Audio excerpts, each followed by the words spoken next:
आता हजर झाला होता. नेमकं काय झालंय कोर्टामध्ये, काय निर्णय झाला आपल्या दोन्ही नेत्यांमध्ये? बाजूला माझ्या कोण आहे? दादाजी भुसे आहेत, मी इथे बाजूला आहे. आम्हाला दोघांनाही जेव्हा न्यायालयानं पाहिलं तेव्हा असं केलं, म्हणजे संपलं ना. संपलेलं आहे, विषय राहिलेला नाही. ज्यांच्यामुळे विषय निर्माण झाला तेही आमच्यात राहिलेले नाहीत, तेही सत्ता पक्षात गेलेले आहेत.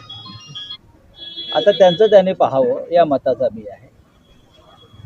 दादा भुसे यांनी अत्यंत ग्रेसफुली हा विषय संपवण्यासाठी सहकार्य केलं, ही चांगली आनंदाची गोष्ट आहे. म्हणजे दादांचे आणि आमचे जे पूर्वीचे नातेसंबंध आहेत ते इथे कामी आले.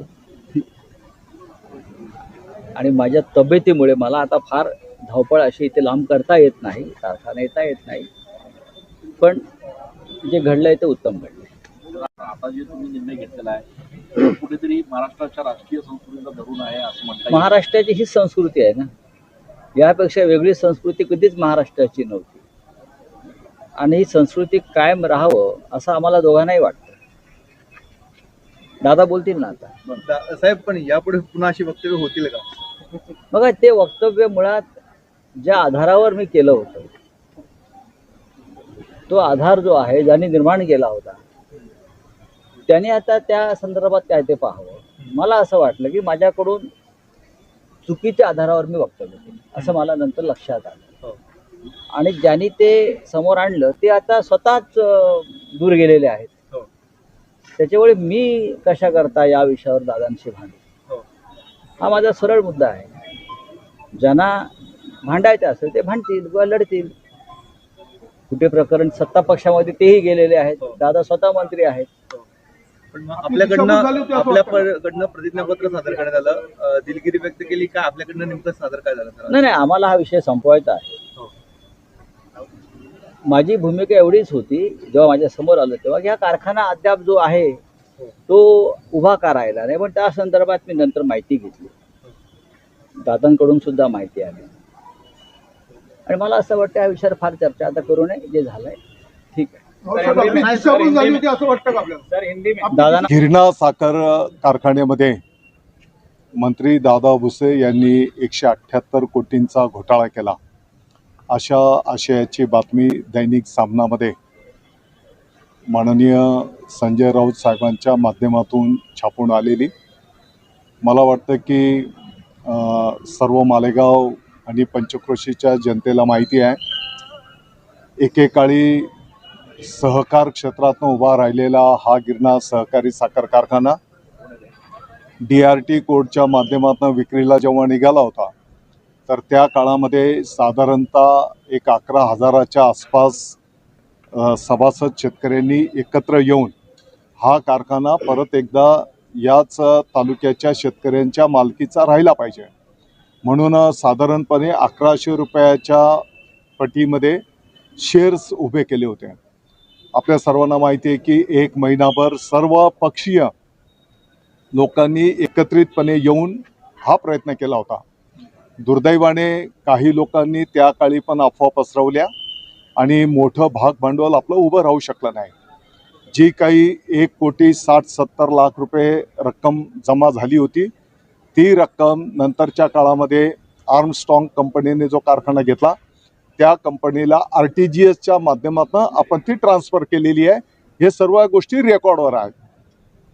आणि मग असं असताना जो काही आरोप आपल्या मालेगाववर केला गेला आणि त्याच्यामुळे मालेगावच्या शेतकऱ्यांचा अवमान झाला, या भावनेतून आम्ही सर्व पदाधिकाऱ्यांनी एकत्रितपणे चर्चा करून मग एकतर हे शब्द मागे घ्यावेत अशा प्रकारची भावना आम्ही माननीय राऊत साहेबांकडे व्यक्त केलेली.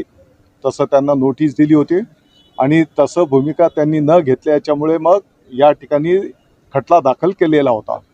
नंतरच्या काळामध्ये राऊत साहेबांनी याचं सगळं पडताळणी केल्याच्या नंतर त्यांना हे आढळून आलंय की आपण केलेला जो काही आरोप आहे तो चुकीचा आहे, निराकस खोटा आहे.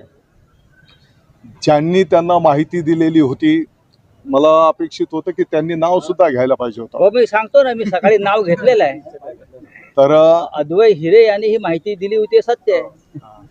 सकाळी मी या विषयावर बोललेलो आहे. तर त्या खोट्या माहितीच्या आधारावर त्यांनी ते आरोप केलेले होते आणि मग त्यांनी आताच्या घडीला मालेगावच्या शेतकऱ्यांची, नागरिकांची, सभासदांची दिलगिरी माफी मागितलेली आहे आणि म्हणून त्यांच्या तब्येतीचाही विषय आहे. या सर्व गोष्टींचा विचार करून आज हा खटला मागे घेण्यात आलेला आहे. साहेब, आज जो आमच्या राहतील. बघा, त्यांनी माननीय राऊत साहेबांनी चुकीच्या आधारावर म्हणजे मधला पॉइंटच काढून टाकला होता.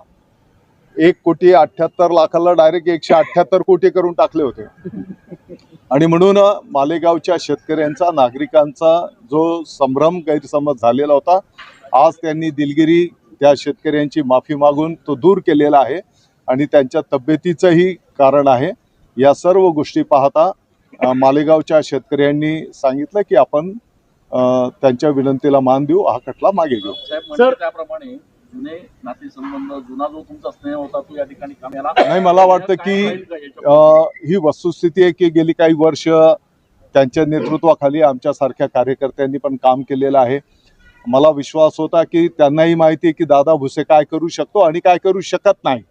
आणि मग असं असल्यानंतर त्यांच्याकडनं पण मला अशी अपेक्षा नव्हती. किमान कोणतीही गोष्ट बोलताना आपण त्याची खातरजमा करून घेतली पाहिजे.